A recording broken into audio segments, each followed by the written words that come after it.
तो प्यारे लाल लालियों, मैं 12वीं का वायरल पेपर लेकर फिर से हाजिर हूँ।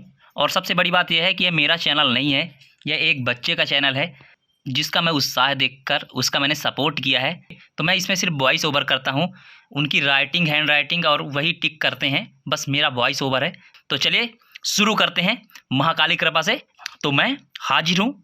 तो यह वायरल पेपर त्रैमासिक परीक्षा भूगोल का है, जो कि अभी जस्ट होने वाला है आपका।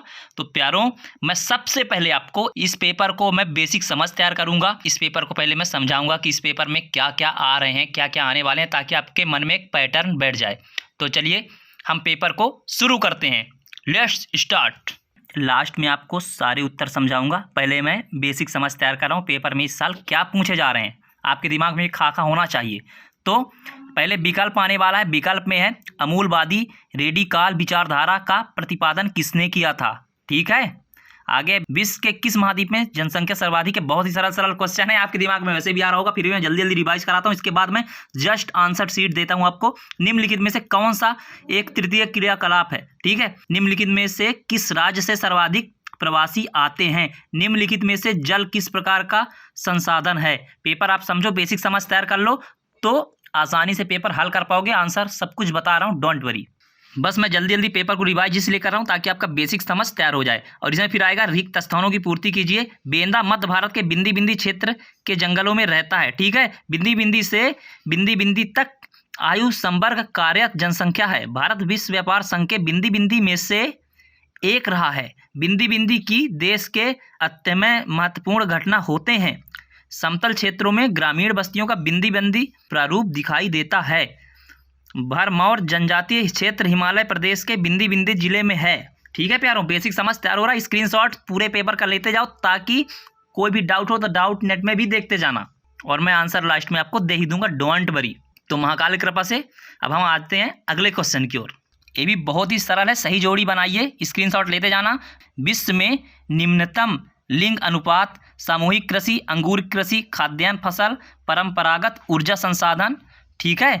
तो इनके सभी के जोड़ियां मिलाने हैं आपको। ठीक है प्यारों। और इंग्लिश मीडियम वाले बच्चे भी देख लें, ये हिंदी इंग्लिश मीडियम दोनों आने वाले हैं। बस दिमाग लगाकर स्क्रीनशॉट लेते जाओ फटाफट। मैं बेसिक समझ तैयार करने के लिए आपको पेपर बता रहा हूँ, इसके बाद मैं आंसर भी आपको प्रोवाइड कर रहा हूँ, डोंट वरी प्यारों। ठीक है। तो एक शब्द या एक वाक्य में उत्तर लिखिए। जितने भी बच्चे देख रहे हैं, जो तैयारी किए हैं, जो नहीं किए हैं, वो सभी देखें। बेसिक समझ तैयार होगा और जो तैयारी की है उनका रिवीजन होगा। ठीक है। तो इसमें एक वाक्य में देना उत्तर। भारत में लिंगानुपात किस प्रकार ज्ञात किया जाता है।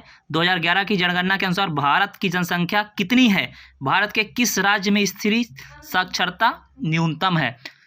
बड़ी लाइन ब्रॉड गेज में पटरियों के बीच की दूरी कितनी होती है। बहुत सरल सरल है, आपके जीवन यापन में भी ये काम आती हैं, आप बिल्कुल भी इसके आसानी से बता सकते हैं। मैं पूरा आंसर दे रहा हूँ, डोंट वरी। स्थान दिलाकर जाने वाली कृषि क्या कहलाती है। ठीक है।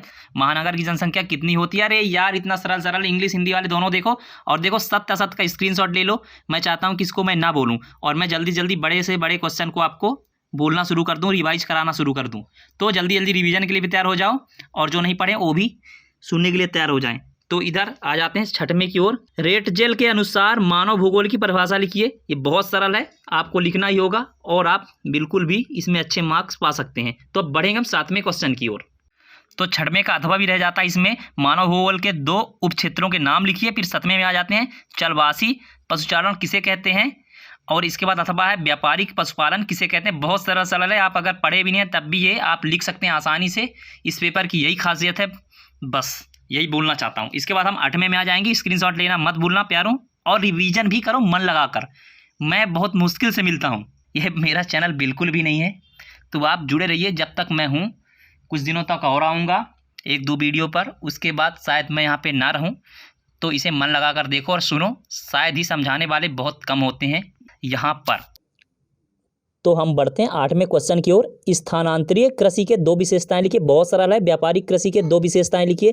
कृषि आधारित उद्योगों के नाम लिखिए। कुटीर उद्योग की कोई 2 विशेषताएं लिखिए। आंख मूंद कर लिख दो कि डोंट वरी। मानव बस्ती को परिभाषित कीजिए अथवा बस्ती के एक रैखिक प्रारूप का चित्र बनाइए। बहुत सरल, बहुत सरल। अब हम बढ़ते हैं इसी के साथ 11वें क्वेश्चन की ओर। जय महाकाल बोलो। तो 11वां बोलता है मुख्य श्रमिक किसे कहते हैं, अथवा भारतीय श्रमिकों को व्यावसायिक संवर्ग में वर्गीकृत कीजिए। बहुत सरल है प्यारों। और गैरीसन नगर किसे कहते हैं, अथवा प्रशासनिक नगरों की कोई 2 उदाहरण लिखिए। बहुत सरल है और आपकी नींव मजबूत होगी तो आपको पहले से ही याद होगा, लेकिन जिनको नहीं बनता मैं आंसर दे रहा हूँ, डोंट वरी। प्रदूषक एवं प्रदूषण में अंतर क्या है, वायु प्रदूषण के कोई 2 स्रोत लिखिए। ठीक है, ये आ रहे हैं, मन लगाकर पढ़ो, यही पेपर में आने वाले हैं। जनसंख्या वितरण को प्रभावित करने वाले 3 भौगोलिक कारक लिखिए। ठीक है, अथवा प्रवास के अपकर्ष कारक लिखिए। और आपको इस पेपर के अलावा भी मन लगाकर के रिवीजन करना है। ये नहीं कि एक पेपर मैंने बता दिया तो आप इसी पे आधारित रहो। मैं नहीं चाहता कि आपका फ्यूचर बर्बाद हो, इसलिए मन लगाकर और भी पेपर पढ़ने हैं। ऐसा नहीं है कि आप बस आ गया एकदम 100% आएगा। मैं नहीं कहूँगा कि आए नहींगा, आएगा ज़रूर, लेकिन आपको एक्स्ट्रा भी पढ़ना है। तो हम बढ़ते हैं 15वें क्वेश्चन की ओर। लघु एवं बृहत उद्योगों के कोई 3 उत्तर लिखिए। ठीक है, और इसमें अथवा है प्राथमिक एवं द्वितीय क्रियाकलाप के कोई 3 अंतर लिखिए। ठीक है, और 16वें में बढ़ेंगे, ग्रामीण एवं नगरीय जनसंख्या के कोई 3 अंतर लिखिए। अथवा है प्रवास सामाजिक परिणाम लिखो। स्क्रीनशॉट लेते जाओ, ये क्वेश्चन बड़े मुश्किल से मिलते हैं, बड़े मुश्किल से। 17वें में बंजर एवं व्यर्थ भूमि एवं कृषि योग्य व्यर्थ भूमि में अंतर लिखिए। रबी एवं खरीफ की फसल में कोई 3 अंतर लिखिए। बहुत प्यारा प्यारा क्वेश्चन है प्यारों।